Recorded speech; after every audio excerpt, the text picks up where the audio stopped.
What's up mga idol? Justin Brownlee, may sinabi pagkatapos malaglag ang Hinebra. Pero bago mo sana ipagpatuloy ang panonood mo, ay huwag mong kalimutan na mag-subscribe bilang suporta sa aking YouTube channel. Maraming salamat idol. Laglag na ang Barangay Hinebra at hindi sila tagumpay sa pagdepensa ng title nila ngayong Commissioner's Cup. Ito nga ay matapos silang lampasuhin at talunin ng San Miguel Beermen sa score na 94-91. Si Jericho Cruz ang naging best player of the game matapos siya magtala ng 17 points, at siya talaga ang dahilan kung bakit hindi makapag-run ang Barangay Hinebra. Lagi kasi siyang may sagot sa mga ginagawa ng mga ito.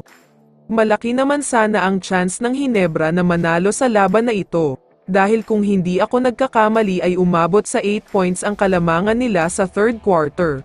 Pero biglang nag-init na naman kasi uli si Marshall Lassiter. Napansin ko lang na kapag nag-iinit ang mga players ng SMB ay nawawala na sa focus ang mga Hinebra players. Siguro ay dahil na rin sa pressure na nararamdaman nila dahil nga 0-2 na. Pero ang SMB naman ay sobrang kalmado talaga. Sa sobrang pressure ng mga Hinebra players, nataranta na rin pati itong si Christian Standhardinger, dahil sa last possession niya ay may chance sana ang Hinebra na may tabla ang score, pero isang turnover ang nangyari sa kanya. Kaya naman dahil sa pagkatalo nila ay bigo silang ma-defend ang Commissioner's Cup title nila. Ito yung championship na pinaghirapang makuha noon ni Justin Brownlee kontra sa Bay Area Dragons. Kaya nakakapanghinayang talaga. Kaya naman ayon sa mga source, nanood daw ng laban si Brownlee habang nasa Amerika, livestream nga daw siya nanood at hindi daw talaga niya pinalampas ito dahil sobrang tagal niyang hinintay ang semifinals. Sa katunayan ay simula pa lang ng PBA playoffs ay nanonood na daw talaga siya. Pero ang pinaka-pinanood daw niya ay ito talagang semifinal sa pagitan ng San Miguel Beermen at ang dating team niya na Barangay Hinebra.